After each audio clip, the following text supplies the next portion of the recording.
Tolong dengerin lagi ya Kak Opung. Aku cuma mau jujur malam ini.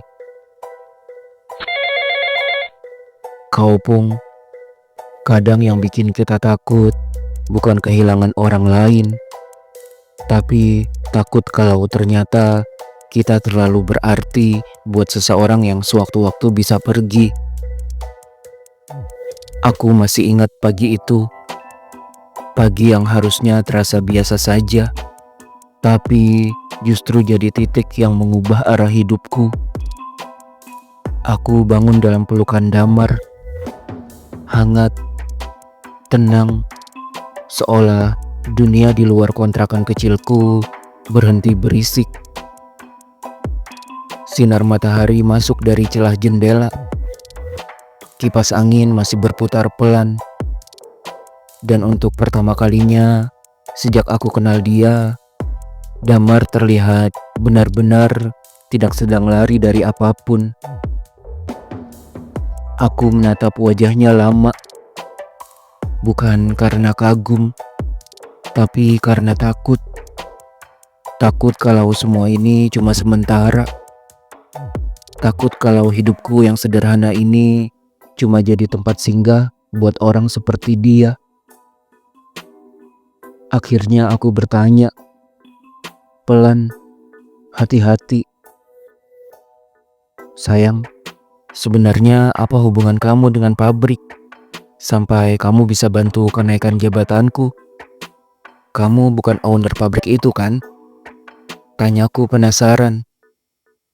Damar menarik nafas, lalu tersenyum kecil. Bukan sayang, kebetulan setelah aku cari beberapa informasi tempat kamu kerja, aku baru tahu kalau pemilik pabrik itu ternyata teman baik papa. Aku juga kenal baik sama beliau. Tapi ini jujur, kamu naik jabatan itu memang karena kinerja kamu bagus, bukan karena bantuanku juga. Ya bisa dibilang aku hanya memperlancar lah, jelasnya sambil tersenyum. Jawabannya masuk akal, tapi justru itu yang bikin dadaku makin berat. Dunia kami terlalu berbeda. Aku mencoba mengalihkan pikiranku. Terus, gimana hasil penyelidikan kamu tentang kasus itu? Apa udah ada hasil? Tanyaku lagi. Wajah Damar langsung berubah, tegang, rahangnya mengeras. Udah, aku baru tahu ternyata dalang dibalik semua ini adalah sepupuku sendiri. Dulu dia kerja sama aku kasih jabatan manajer, tapi dia menyalahgunakan jabatannya buat korupsi, bahkan sampai menjual rahasia perusahaan ke pesaing. Ucapnya dengan wajah geram. Aku ikut diam. Ternyata luka yang dia bawa bukan luka kecil, pengkhianatan dari keluarga sendiri. Aku ikut senang kalau semuanya udah terungkap, ucapku dengan wajah sedih. Dia langsung menatapku dalam. Kamu kenapa tanya itu? Kamu pingin aku cepat-cepat pergi? Tapi kenapa wajah kamu sedih sayang? Tanya Damar. Aku gak bisa bohong lagi. Justru aku gak pingin kamu pergi. Aku takut Dam, setelah masalah kamu selesai, kamu bakal ninggalin aku, ucapku. Dia langsung mendekat, memegang tanganku erat. Ya enggak dong sayang, kamu kira aku gak mikirin itu? Aku juga udah punya rencana sayang. Aku bakal bawa kamu. Kita tinggal di rumah baru, jadi kamu gak usah ngontrak lagi. Soal kerjaan, aku akan jadiin kamu asisten pribadiku. Jadi kemanapun aku pergi, kamu harus ikut. Dengan begitu, kamu bisa tahu kalau aku setia, ungkap Damar. Aku kaget, bukan karena bahagia, tapi karena rencana itu terlalu besar buat orang seperti aku. Tapi kerjaanku di pabrik gimana? Kan aku baru jadi supervisor, ujarku. Sayang, Aku tahu kamu sebenarnya nggak nyaman kan di pabrik. Selain teman-teman kerja yang suka ngomongin kamu juga pengen suasana pekerjaan baru kan? Dimana orang-orang nggak akan bisa ganggu kamu lagi. Jelasnya, aku langsung melotot. Kok kamu bisa tahu? Kamu nyelidikin aku juga. Ih, kamu mah, ucapku sambil mencubit pinggang Damar. Dia meringis, lalu tertawa. Au, sakit sayang. Iya, aku ngaku. Aku janji, selama kamu sama aku, kamu akan selalu aman sayang, ucap Damar. Kau pun, waktu itu aku percaya. Aku pikir akhirnya hidupku memilih berpihak. Meski begitu, masih ada satu hal yang mengganjal. Tapi orang tua dan keluarga kamu gimana? Tanyaku pelan. Aku akan jelasin ke mereka sayang. Orang tuaku juga nggak kaku dengan aturan kok. Apalagi mereka tahu kamu yang udah nyelamatin hidup aku, ujar Damar tenang, seolah ia sudah siap menghadapi apapun. Aku mengangguk, mencoba yakin, walau sebenarnya aku belum yakin pada diriku sendiri.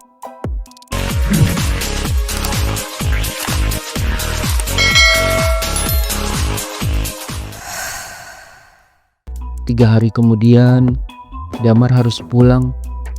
Semua masalah selesai. Keluarganya menunggu. Aku mencoba kuat, tapi air mata tetap jatuh. Kamu yakin gak mau ikut sekarang? Tanyanya. Aku belum siap sayang.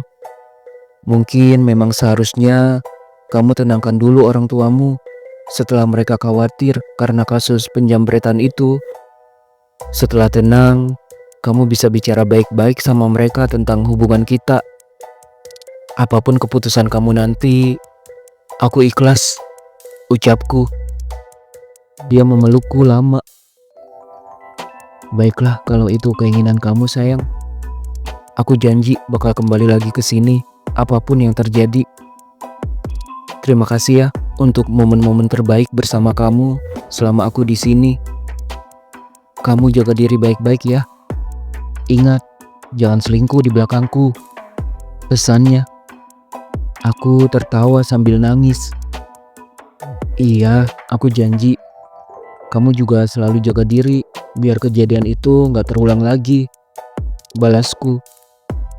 Lalu dia pergi, dan rumah itu kembali jadi sunyi. Gak ada lagi suara dia manggil aku dari dapur.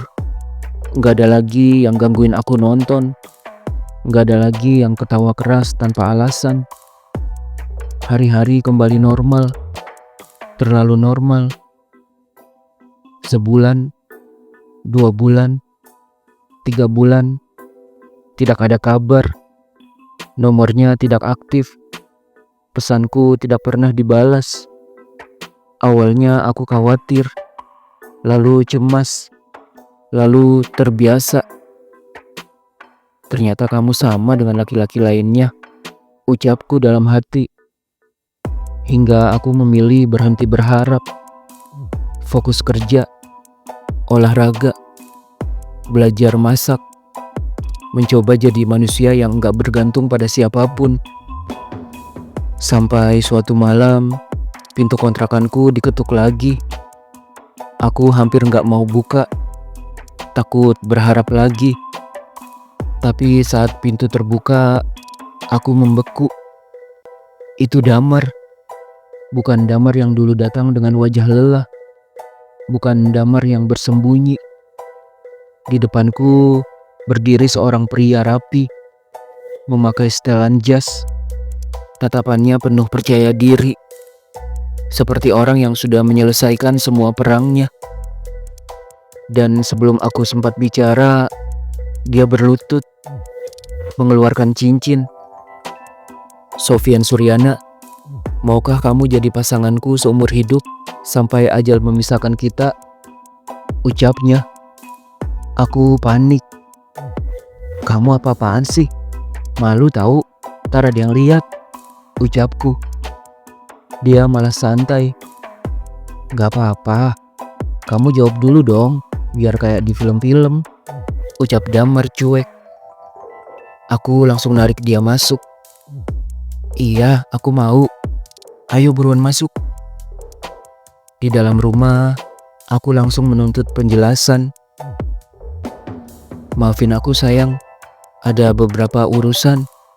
Aku juga harus bolak-balik ke kantor polisi buat kasih keterangan. Dan aku berhari-hari coba meyakinkan orang tuaku soal hubungan kita. Mereka akhirnya setuju, asalkan aku bertanggung jawab dengan pilihanku sendiri. Jelas Damar sambil tersenyum. Aku diam. Semua rasa marah yang sempat kupendam runtuh begitu saja. Kalau gitu, sebelum kita pindah ke rumah baru, aku pengen ulangi lagi untuk terakhir kalinya di rumah ini. Ayo sayang, ucap Damar yang langsung menarik tanganku ke kamar.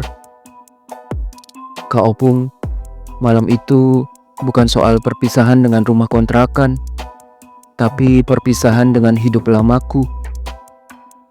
Sekarang aku tinggal di rumah baru, bukan kontrakan, bukan di gang sempit, tapi rumah besar, tenang, tertutup, tempat orang-orang tidak saling mencampuri hidup orang lain.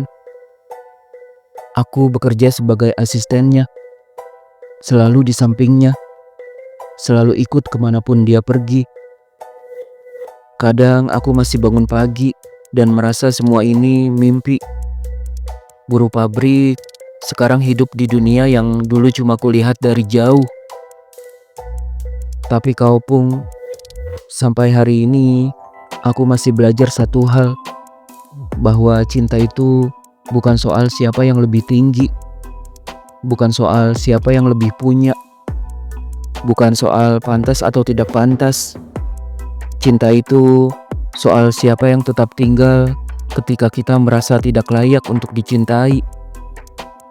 Dan mungkin di luar sana masih banyak Sofyan lain yang merasa hidupnya terlalu biasa untuk mendapatkan kebahagiaan. Padahal kadang kebahagiaan itu cuma sedang mencari waktu yang tepat untuk mengetuk pintu. Itulah lanjutan kisah hidup yang diceritakan oleh buruh pabrik tampan bernama Sofyan.